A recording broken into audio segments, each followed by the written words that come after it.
shared you at a later date. So if you need to hop off or you would like to refer back to the material later on, no worries. It's going to be on our YouTube.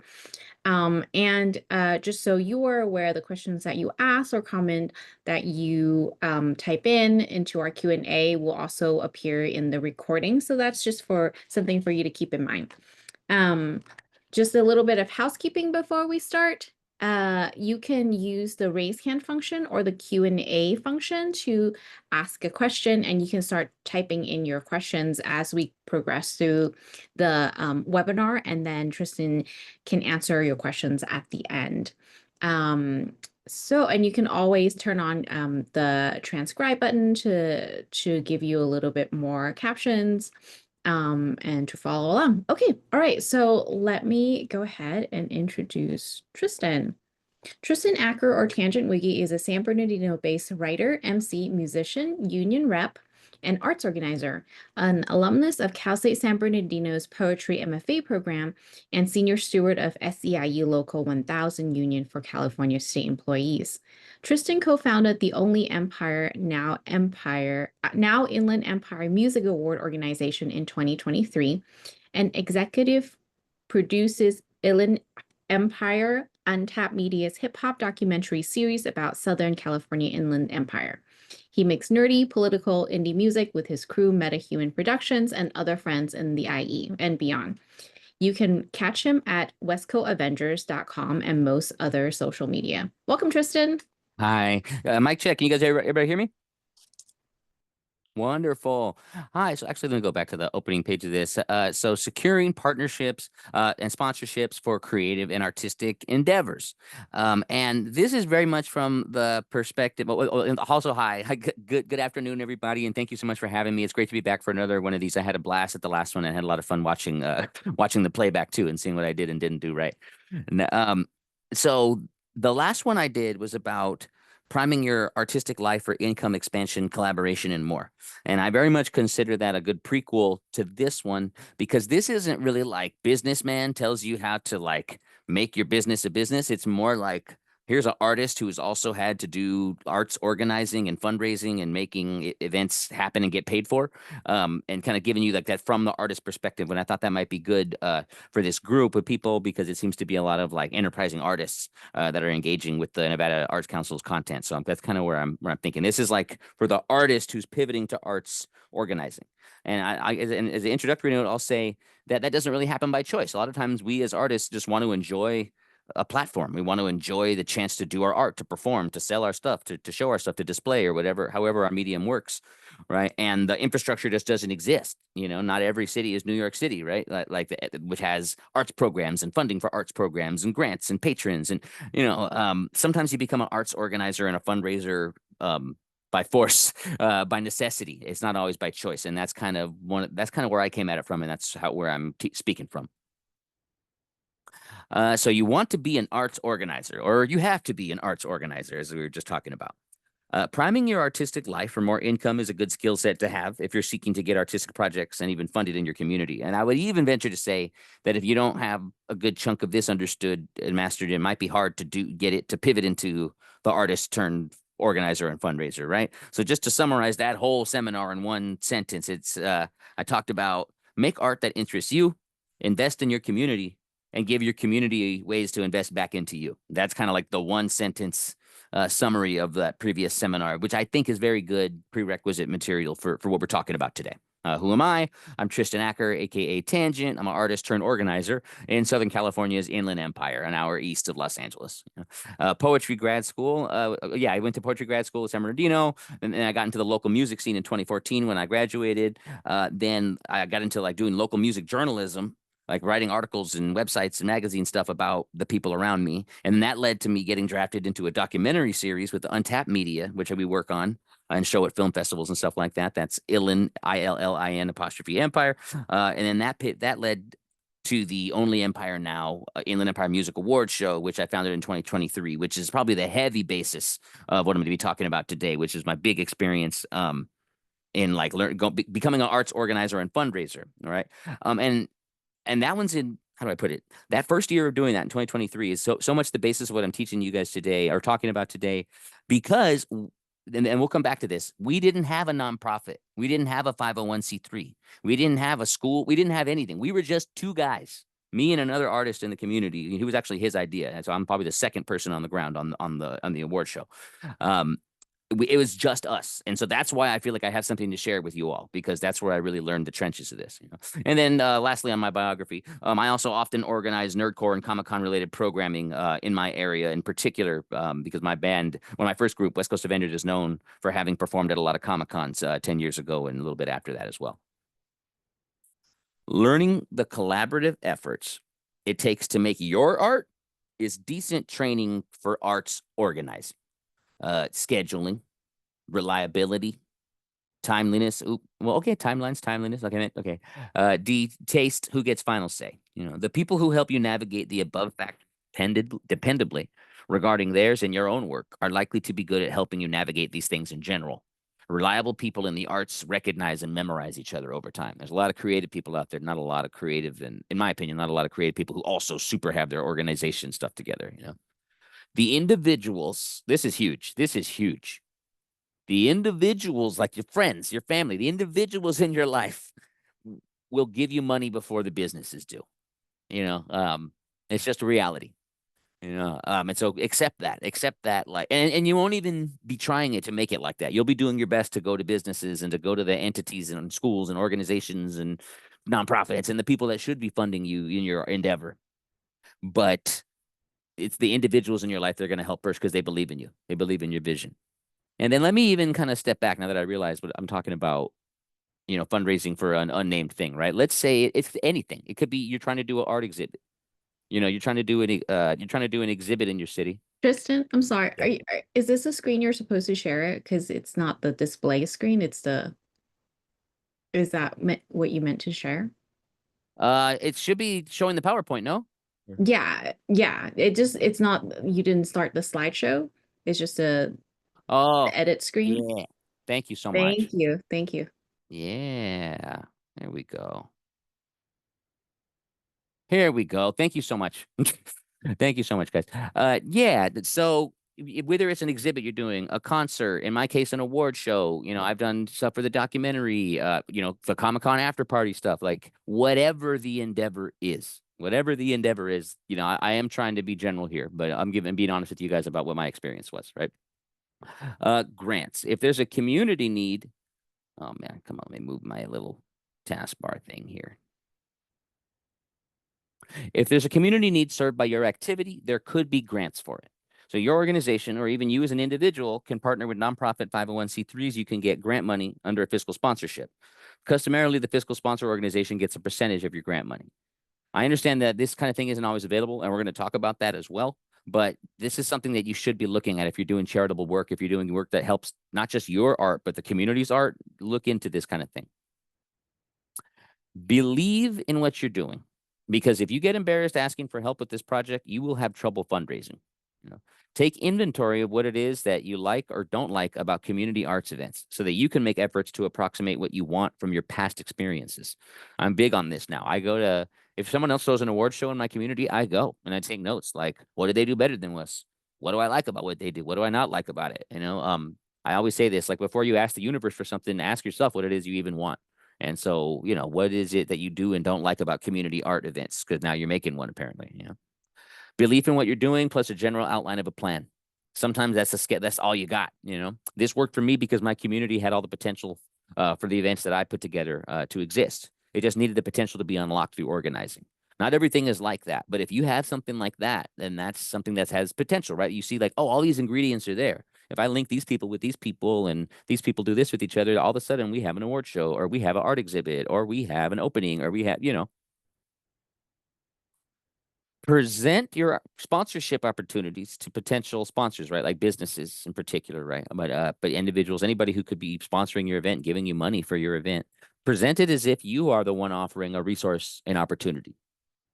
Because your event is a genuine opportunity for someone's brand to get seen by people who will be at your event.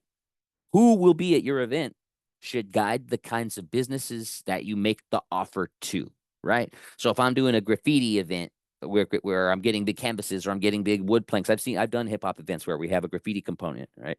Then I might hit up the local graffiti shop. I might hit up the paint shop. I might not hit up the music store, or maybe, I mean, it's just, you get what I'm saying. The event you're doing could help direct the kind of products that may want to advertise at your stuff. To me, that's one of the easiest ways to decide how that works. Follow up and follow through. Follow up on the conversation thread that you have going with a potential sponsor. Follow through on anything that you promised to share with them. Okay, so before I go to the next thing, let's talk about that. You're going to have ongoing thread conversations, right? Because I mean, you can't always be pushy. I mean, we'd like to be able to talk to someone the first time and ask for the check, but I found that I would start dialogues with businesses, get them interested in what I was doing, come back for another meal a couple weeks later, especially in that if you are doing your event for the first time, you know, it might just take a lot of social grease like that. I definitely had situations like that where I worked on a sponsor over time. So make sure you follow up on those conversations, because the time that you're spending on those sponsors is an investment of your resources for your event. Follow through on ultimately asking for the money if they keep saying yes. I would say 1/5 of the people who say yes to me about my events never actually cut a check. So I mean, that's something you have to deal with as a fundraiser and arts organizer, is like people who are saying yes to you who are just not helping. And that's hard to discern, right? It's tempting to keep spending time on them because they keep saying yes.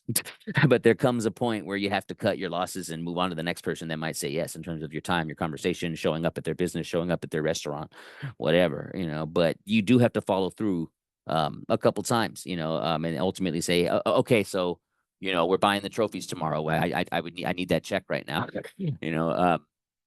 Follow through on asking for the money if they keep saying yes. All the investment of you working on them and selling your vision of the event and how their brand could benefit from being seen with it is for naught if you don't, ultimately ask for that money that they keep saying they'll give you. Overbook and under budget. Book more talent. So I mean, I guess this could apply for different kinds of situations. For me, it's more like, is this a festival? Is this a concert? But this could apply to different concepts too. If you're filling up an exhibition space or an art opening or, a graffiti expo, right? Book more talent is to not have blank spots in your program, right? You don't want to, if you're starting out doing this, you don't want to seem as skeletal as you are. It's a fake it till you make it kind of situation. My award show organization, we postured like we were the Grammys, before we had any grant money, before we had real city support, all these things that we have now. So book more talent is to not have blank spots in your program. Don't look so skeletal if you can avoid it.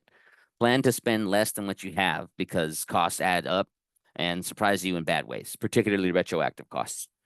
And different state tax situations cause different headaches and additional costs at tax season, so keep good records. Also, municipal stuff. I've had a situation where we had a city grant that had like a timeline that was different than our event timeline.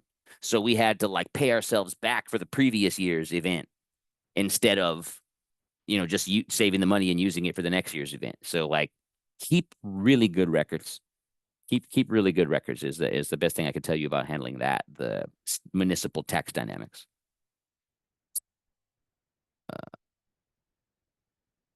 More tips. Track city, county, state, and federal grant opportunities. Find out who your local nonprofits are and track their grant opportunities. Sometimes they do mini sub grants from their grants.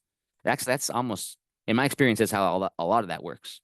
States get federal grants, and then cities often get the state grants, and then individuals apply for those city grants. And I'm learning more about how we can all apply for the federal and state ones as well. And you got to look into that for your organization, because your organization could fit better with different grants that are out there. Something I've learned every year I do it, I find grant opportunities that are more custom to what I'm actually doing. Track who in your network of artists and artist related entities have 501c3s in order to have fiscal sponsors ready when you do apply for resources before you have become a federally approved nonprofit, which according to my research and my efforts is a 3 to 5 year process. Keep notes on when you notice local businesses supporting other community and arts events. You might notice that Burger Shack is very eager to get their name out there, and that they support every community thing that comes their way. So be one of those things, and have an easy way for people to meet and get a hold of you. I use business cards with my number, email, and my primary social media handles. But however this works for you, some people do the digital card that they airdrop or they share the info with the, there's new ways. There's lots of ways to make sure you're easy to get a hold of. You could have a simple website or one uniform web handle, but do your best to make it easy to get a hold of you, because you may make an effort to pitch things to entities to support what you're doing. And then you may have people who a week and a half later thought about it and now they want to help. Make sure that they're able to get a hold of you. Make sure they're able to find you. Make sure you're someone easy to find in your community. The more partnership you have, the less sponsorship you need. The more people who have the skills and resources your events require on your team, then the fewer sponsorships you need. The more partnership you have, the less sponsorship you need. Example, my venue for the award show is the local arts center. They're a partner in putting on the event. I put their name all over it. I make it clear to everyone involved that they're a huge steerer and sponsor and person who puts help an entity. They're an entity that puts on the event. So I don't have to pay them the thousands for the space that they could charge for it, because they're invested in putting the event on as well. They believe in what the event is in the local music awards celebration. Smaller partnerships can solve smaller problems. I've had situations where entities couldn't give us sponsor money, but they were able to give us like 9 or 10, sample versions of their product that they have with their small business. It could have been like a cologne or a clothing item or a piece of art, and we were able to put those in giveaway bags for all the 10 winners of our 10 categories, so little different ways people can sponsor and plug in can add flourish and detail and partnership with your event. It's not just sponsorship.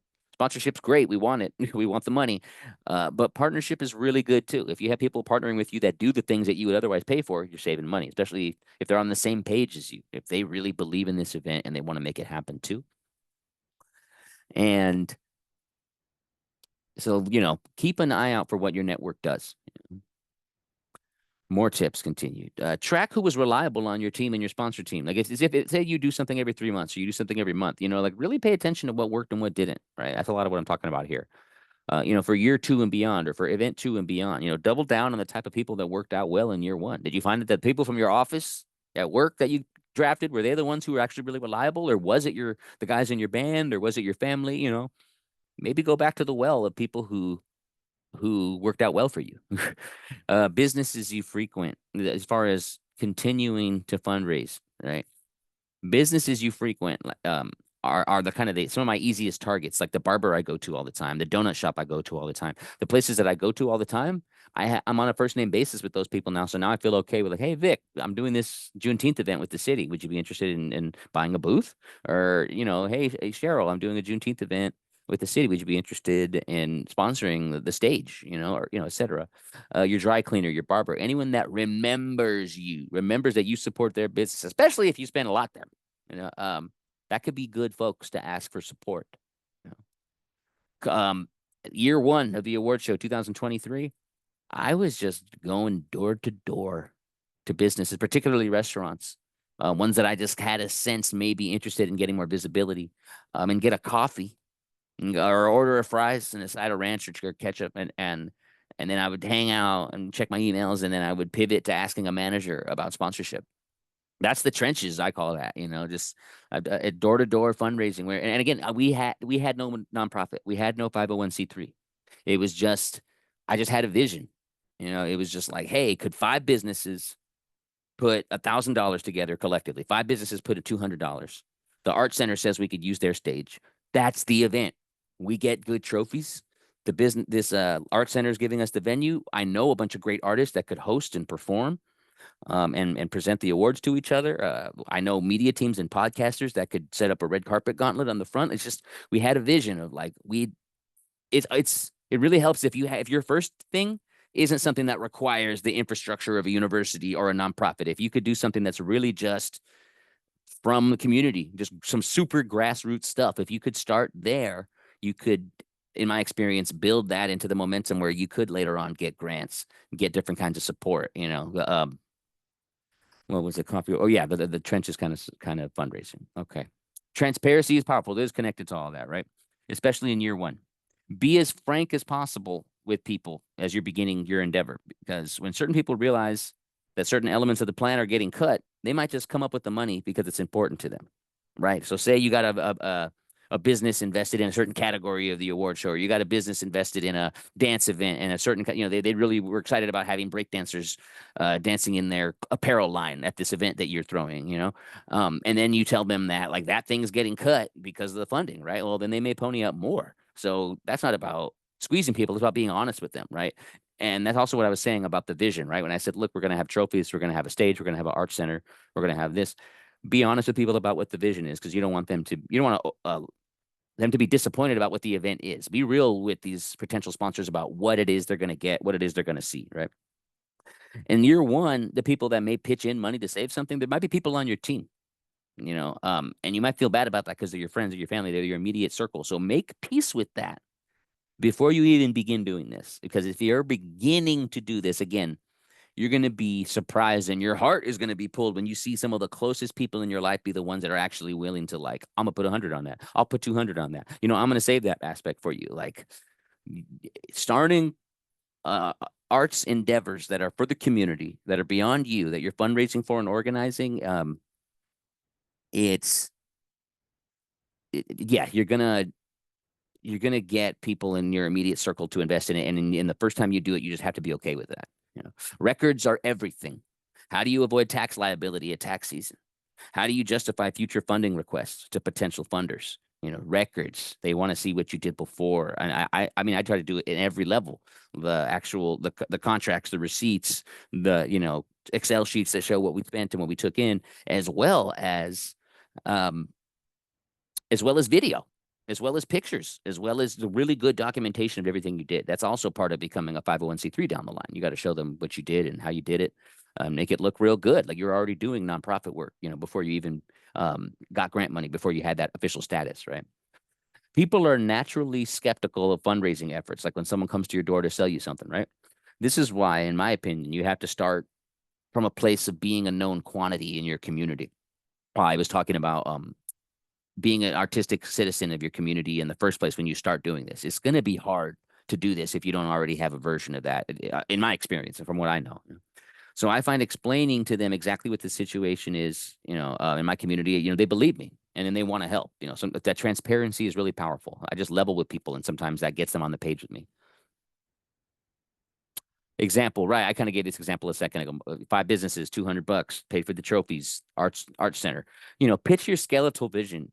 Some potential sponsors, they either see the vision or they don't. Some people you're just not going to convince them. And I get frustrated when it's like I'm throwing a nerdcore event and I can't get the comic shop to be a sponsor. It's like, why are all these music related businesses sponsoring and the comic shop won't? Why is the comic shop being snooty? Some people see the vision, some people don't. Do your best to be honest and make it sound good, but be honest about your vision. Some people see it, some people don't. More for this kind of sponsor that wants to feel like they're tangibly helping with something. Other sponsors will want to hear about the demographic you're exposing the brand to. Right, that's true. That's true. Some sponsors want to know, yeah, what is this thing I'm investing in? What is that going to look like? And maybe that's their big focus. Is like, is that going to look really cool? I want my band's name on that stage. Some people is just going to be more like, well, who is there? Oh, young men. Well, cool. I sell stuff to young men. Count me in. So after year one, or after the first time you do successfully put on your community artistic event, make sure you're going to other community stuff. Make sure you're going to other community stuff that your sponsors are involved in, and then keep supporting their businesses and be seen doing so if possible, and spread the word about those businesses. Wear their shirt or take a picture with the cupcake. That's part of being a good citizen of your artistic community, and keeping and making sure those businesses understand that you really are invested in them, their success, their community, that you believe all the things that you sold them when you sold them the sponsorship slot. By continuing to keep up with them, even if it's just to the tune of a $2 coffee here and there. I've been asked to talk about, ways around lack of grant opportunity, because it makes sense, right? Especially in an era like now where the federal government's very likely to cut back on the kind of support that some of us have enjoyed at times, right? I saw a tweet the other day. It said, well, you're creative. Get creative. And I'm like, that's exactly like the mode I'm thinking when I think about this stuff. So here's some thoughts on ways around lack of grant money opportunity as you're trying to fundraise for stuff like this. Partnerships, like I was saying earlier, they're sponsorships and we want those. Partnerships are really key too. Key service providers that are on the team because they see the vision. That's why your vision and your communication and your rep are really important and powerful tools in fundraising for a community art endeavor. Fiscal sponsorships with pre-existing grant recipients. Right. So there may not be grants that you have, but you may know nonprofits that have grant money, and you may be able to get a fiscal sponsorship from them if you are doing something in their wheelhouse. So, for example, I use the Garcia Center for the Arts, a little art center in San Bernardino. They are into the arts. They support the arts and music and all that stuff in my city. But me and my community, my circle, were specializing in a hip hop heavy award show that we wanted to do there. They don't do that, and they don't have the time to do that. They don't have the expertise to do that. They're looking at the arts in a more broad way, and they're a little more visual focused. But it's not just painting; they do, glass blowing and ceramics. Like they do a lot of great stuff. So that was kind of a way that I was able to kind of benefit from resources they had. It's like I'm not a 501c3 yet. My organization, Only Empire, is not a nonprofit yet. But we go to them and say, hey, we could do this hyper specialized thing that fits in your guys' wheelhouse. And they agreed. So we had a lot of support from them, both monetary and otherwise. Survival mode. This is really key, right? Especially that first year, right? Lower the threshold for sponsor support to match your community's resource level, right? So my city, San Bernardino, is it's the poorest metropolitan area in California, right? So even though I wanted to charge $1,000 for a trophy sponsorship, to businesses when I did the award show, I charged 200 because I figured I can make it happen. It's survival mode. It's like it's the bare minimum that I need to make this event happen. If I could get these businesses to put in 200 each, pay for the 5 trophies, we have the art center, we have the hosts and the performers. Now we'll have the trophies. We just need 5 businesses to pay for the trophies. And then to me, it felt serendipitous because and then we get to super highlight those 5 businesses and super promote and advertise those 5 businesses, both on our online content and at the program, the award show itself. So survival mode. Sometimes you might have to do that. You might have to realize my community only has this much money. Maybe a business I'm putting on an art show in a little storefront. I only need $500, so I could just pay for some basics, pay for a DJ, put some stuff on the walls. Maybe 5 businesses put in $500, and you make that happen. I don't know. But survival mode is a real thing, and it's something worth considering in a pre 501c3, pre grant, pre official organization mode. It happens. Neighborhood business collectives that need promotion and advertising.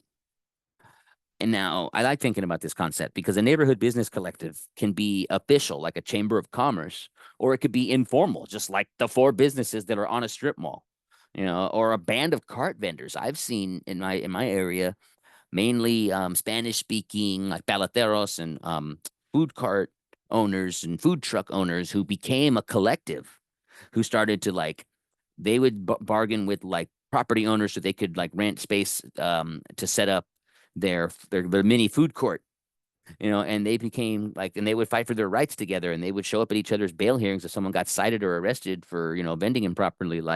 A neighborhood business collective can be anything, and those are the kinds of people that I think artists should really think about collaborating with when they think about starting artistic events, because the same struggle you're feeling as an independent artist who doesn't have corporate support trying to make an event happen might be how the small business feels trying to get known and trying to get local support when they don't have corporate support. You could help each other. The local businesses are getting pushed by these great local artists, and the local artists are getting supported by the local businesses. If you have a strip mall that has a donut shop, you go to the strip mall behind the gas station, something that's in your community where people are, or where small business people that you think you can actually connect with are. I mean, just keep your eyes open, because to me, a big part of this is being willing to see the magic in areas that may not have a lot of money, in areas that may not have a lot of resources, areas that are not super rich and luxurious.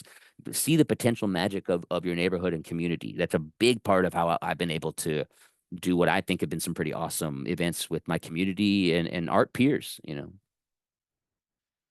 People sell in spaces in which time passes. Art decorates space. Music decorates time, right? So if you're opening a business, if you're opening a restaurant, if you're opening a cafe, you're doing a business related event, you're doing a hiring fair for medical professionals, you still need art. You need music playing in the background. You need visual stuff to make your event look nice and stimulate people, right? So capitalize on that as an artist and as an arts organizer. You're gonna have to try to latch on to business openings and other events and conventions and festivals that happen that may not have to do with the arts. Well, now they are about the arts because you plugged in with the people running them, because you're plugged in with your community, because you are a good artistic citizen of your community. Notes on payment arrangements and keeping budget under control. Your artistic community citizenship can be credit. Another reason that I emphasize citizenship in your community so much is because your rep can be credit, which especially if you're beginning an endeavor, if you're starting an organization or starting a regular event, can be your credit, which can help you not only get discounted work from people in your community who share the vision, but also payment arrangements and how you pay them in the first place. Some video people, some graphic design people are legitimately charging $500, $1,000 a piece for their work because they're so high level. And people like that, I have to make an arrangement with. Usually, I don't have that money. Sometimes I have, but usually I don't have that kind of money up front when I'm putting stuff like this together. And so my rep, both as somebody who will do what I say and eventually pay them or pay them the increments I've agreed to, but also my rep is somebody who shares their values, who shares their vision, and who shares their care for the community that we're both part of. Right. There are people in my community that'll do a service from one of my organizations in a pinch because they know not only what I do and why I do it in a way that aligns with their values, but because I know I will pay them back like I agreed, which I just said, yeah, yeah. And my relations, yeah, like I just said, graphic designers, photographers, it's particularly helpful. I have graphic designers and photographers in my life that I make. I have ones that I have like on retainer because I make small monthly payments with them because they know I'm always in a pinch. I might need a poster. In a pinch, I might need to make an announcement. In a pinch, um, all that's not official businessy nonprofit stuff. That's just me having relationships with people that makes my credit. So again, if you are not a good artistic citizen of your community and known as such, it might be hard to do this kind of stuff. But I'm gonna keep in mind. More on survival mode. A final note on starting out. Sometimes you just have an idea and a couple of key resources, and the larger infrastructure just doesn't exist. That's been a lot of what I'm talking about here. As a result, you may severely undercharge for sponsor slots just to make the endeavor a reality. This is survival mode or the trenches, which we went over earlier as well. Conversely, after starting out, leveling up. Once you've done your first event, first quarter, or first year of a hyper low sponsor prices, then established businesses in particular should be asked to sponsor at a much higher ticket price, right? So at this point, I am going to ask businesses for at least $1,000 to sponsor a trophy category at my award show because we've done the award show 2 years now. This is going to be the third annual. There has to be there has to be something to that. We didn't do this multiple years in a row to not get treated like we did this multiple years in a row. And you should I think you should consider leveling up that way and asking for more money as your event becomes more established, a known quantity and a known respected brand in your community as well. If your event is the something annual, multi-year, more than one, your brand is proven with reach and business organizations seeking visibility, standing to gain by being seen by your served demographic. So think about that. Who are you serving? Who is showing up to your events? Whose eyeballs are on your event, on your content, on your endeavor? Because that's the demographic you could tell advertisers, potential sponsors that is, that they could benefit from the eyeballs of.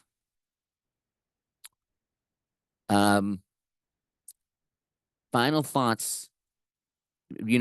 Starting out with no nonprofit is very different than year two, and you could start applying for grants because you exist as an entity, right? I think the first is a lot more important to understand that.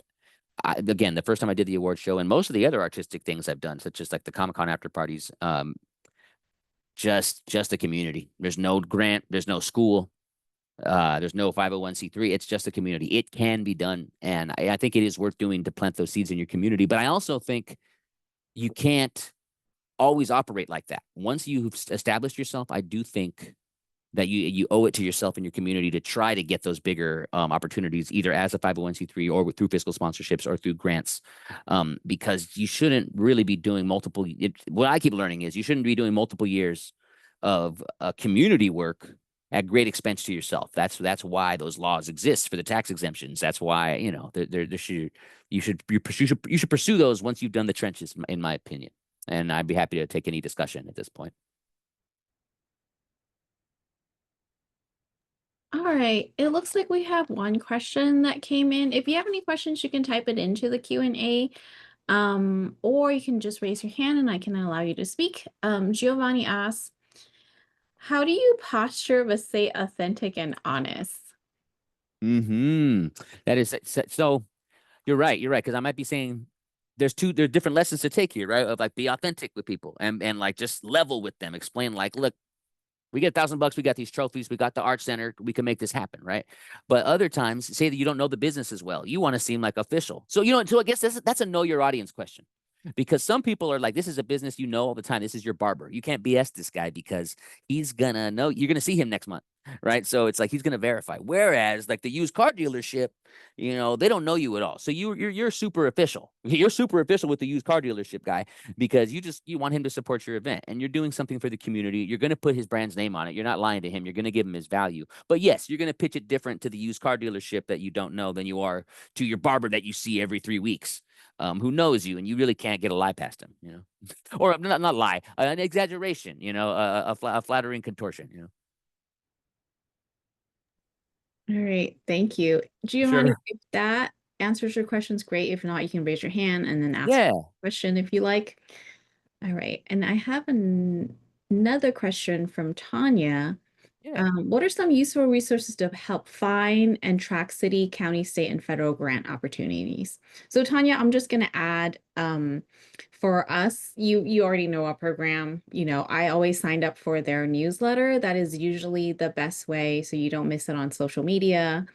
Usually they're on cycles too, depending on the city's operating fiscal year. So it could be fiscal year or annual year. So making sure you kind of check in around that time will you'll be able to like easily kind of keep track of those opportunity. I know in Nevada it's Art Council and Humanities that really give out grants. I don't think Henderson, City of Las Vegas, or even Clark County actually give out grants.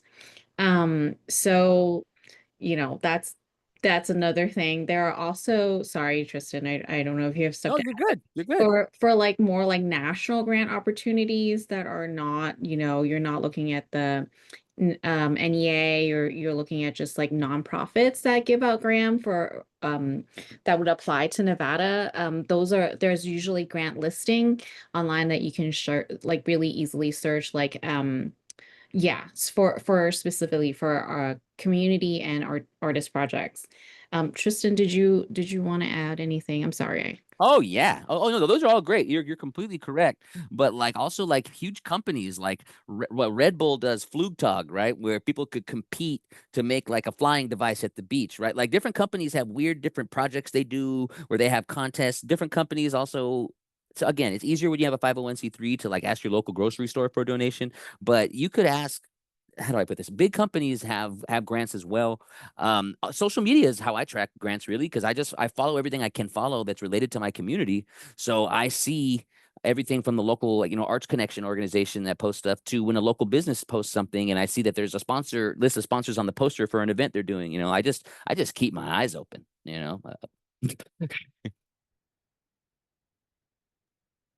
All right, thank you. Tanya, let us know if you have any follow-up questions or if you have anything that you want to share in terms of tracking other opportunities. Giovanni asked a follow-up question. How do you pitch? So that's very much the also like I was saying earlier, like if I do a graffiti related event and I go to the paint related store, right? It's like that's a lot of my start. Like I'm gonna try to set myself up in a way that I'm trying to set myself up for success by targeting people who I think will be open to the kind of thing that I'm pitching. The biggest risk probably in that direction was me just cold calling restaurants or cold going to restaurants about the award show, but I just figured some of them would want the visibility and would want to be a part of something prestigious.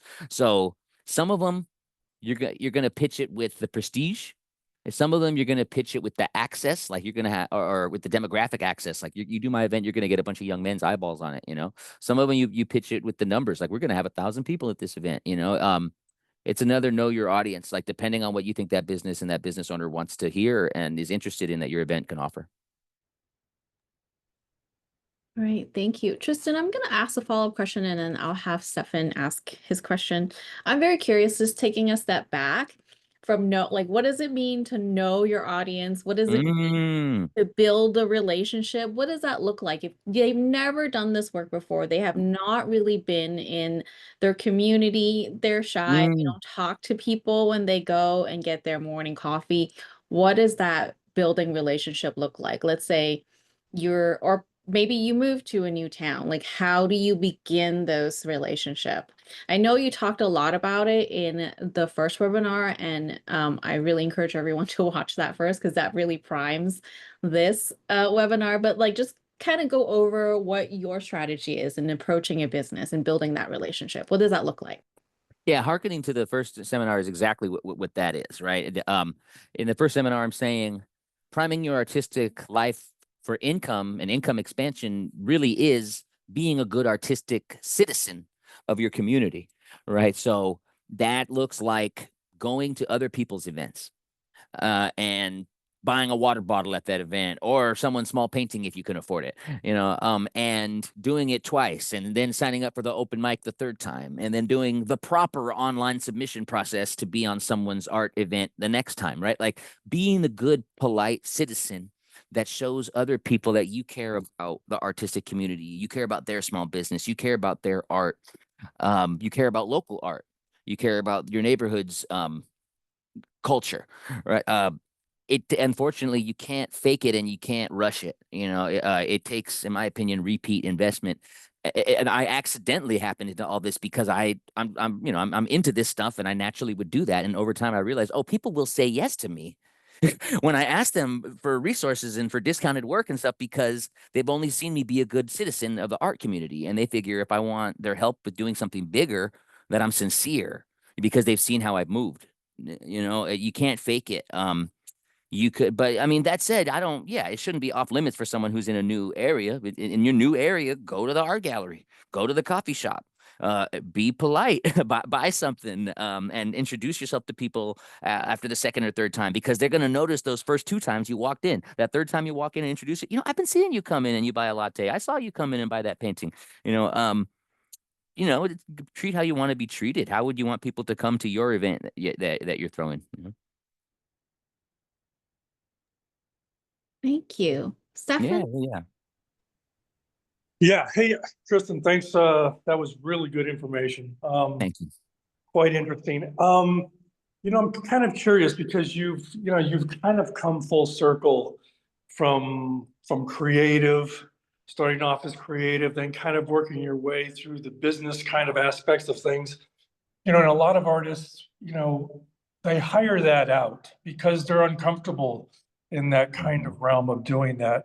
Is there something along the process when you started out and you kind of started to realize as you were moving towards the business end of things, like was there some kind of like almost like a DNA shift where you had to like, all right, I'm going to have to put on either this other hat emotionally, right, or something to make this work, and then flipping back and forth between your creative self and this business self, right? How was that kind of progression? Oh my. There's something else you said I want to jump on when you were talking about I mean even just the pivot from the artist side to the business side. Oh, hiring out, not hiring out. Instead of hiring out, use people that disagree with you because they have a different background. And that's how the award show happened. I had a business minded friend in the art scene who I disagree with about so much, but as we came together to do this, I realized, oh, he has a businessy mentality about this stuff that I don't. So he covers and understands and can navigate us through that. And then I'm the community guy. I've been the citizen at the coffee shop and at the art center, and he saw the utility in that. So it's like we were able to see past our disagreement so we didn't have to hire out. It's kind of even just you saying about artists being afraid of the business side and hiring out. I'm like, that's kind of like, have I solved a problem with another problem? Now, as far as to shift, yeah, absolutely. Absolutely. Once we actually created an entity for the award show and like made it accounts for it and email for it, I needed to stop being such a self promoter. I needed to be constantly reminding myself that it was about the art of others. I needed to not make it about me and about Tangent and Tangent Wiggy and Tristan. It's about Only Empire. It's about the Inland Empire. It's about the Garcia Center for the Arts. It's about the city of San Bernardino. It's more, it starts with as a language change, a language change and an emphasis change that you just kind of have to make yourself do for a while before it becomes a DNA shift. Excellent. Hey, thanks. That's so, I mean, it's perspective, right? Once you're aware of your surroundings and how to maneuver, if you can make the decisions, like you say, to look to see who else can do this besides me, right? Yeah. Yeah, that's great. That's great information. Thank you.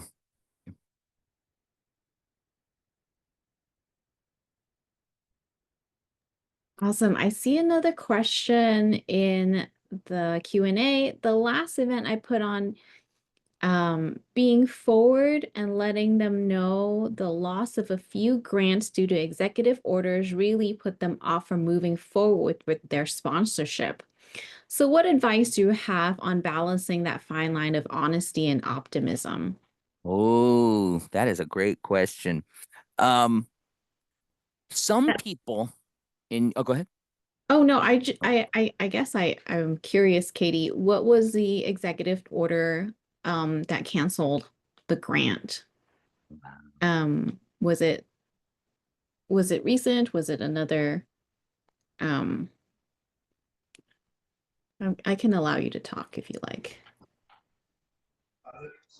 Hi, can you hear me? Sorry, I'm at a coffee shop. Yeah. Perfect. Yeah. So I put on a social powwow in Northern Nevada, and this was our 4th year in doing it. And so we had several grants that were focused because we are a minority population.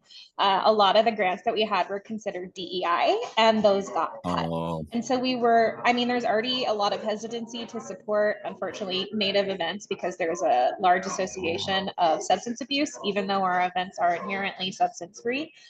But because of this, I think other entities who had those grant funds that could have supported us kind of pulled back because they were afraid that if they put it towards this is just my rationale and thinking, that if they put it towards this, maybe those grants would get subtracted as well, even though I've been working in grants for 10 years and I'm really creative with them. But when I told specific entities of like, yeah, we lost basically DEI funding for this event and we needed upwards of $10,000 in a month. I will say it scared off like 2 or 3 sponsors to the degree of we had to be really creative and find other avenues of covering the event. So I know that was a really broad and extensive overview. I don't know if that helped answer your question, Safira. No, thank you. I just wanted to learn a little bit more about the context of like, was that the reason why the sponsors like were hesitant? I don't know. Yeah. Tristan, do you have any comment? Oh yeah. Oh yeah. Actually, yeah, when she brought that up, I had a feeling it was going to be related to what she said it was. My immediate advice that comes to my mind would be you got to lean on the ones that actually care, right? It's like people who care less are going to get scared off easier, whereas there's people who like, maybe the paint store is invested in the painter expo that you're doing, right? Because like that's a big thing for their brand, whereas the restaurant that doesn't want to get caught in the crossfire because they're supporting the wrong thing, they might get scared off faster. So it's like that's kind of where I would go with it. I would try to lean heavier on the people who I think are gonna they care about it too. They're invested too. They may even consider themselves to be on the team. That's who I really want to push in a situation like that where there's kind of becoming external pressures and those kind of obstacles. Katie, I wanted to add, this reminded me of another conversation we're having in like another realm of my job, and it's about like telling the story of your organization. How do you tell the story of your organization, to get that buy-in, to like really show people what your organization, what your program is about? And I think that that also has to do with like communicating that clearly with your sponsor. I don't know, I'm sure you're already doing that, but like really putting a lot of energy and marketing for some of the other conversation, like marketing dollars towards telling your story as an organization. And then finding those sponsors that are really there for your mission and your vision. Yeah, is that I don't know if that's helpful, Katie, but those are No, some it's all some super thoughts. helpful. It's just a matter of, I think, putting more emphasis into that. Fortunately, we do also get Travel Nevada funds. So part of that is creating a marketing plan because we do several niche cultural events here in Nevada. And so we've really focused on one event, and we're pivoting on this one and moving it into a youth camp because we found that the community had more buy-in for the youth, speaking of which. So now we're pivoting more into a youth cultural camp and teaching them the etiquette of this, and then doing a one-day powwow. So I think that has more appeal to a lot of folks and a lot of sponsors as well. So yeah, that was helpful. Thank you. Thank you, Katie. All right, are there any other questions?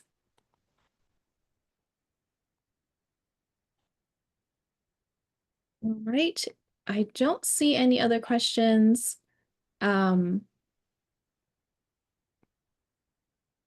If you have any follow-up, you can always send them to me. My email, I will put it in the chat.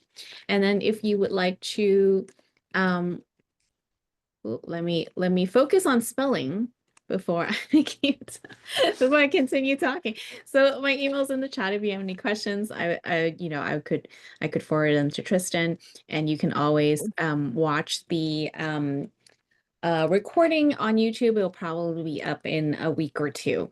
So if there are no more questions, that is it. Thank you so much, everyone, for attending. Thank you, Tristan. Yeah, that's it. Thanks, everybody. Thank you. Tristan, do you mind holding on for just a few Sure. seconds? Thanks. Yeah.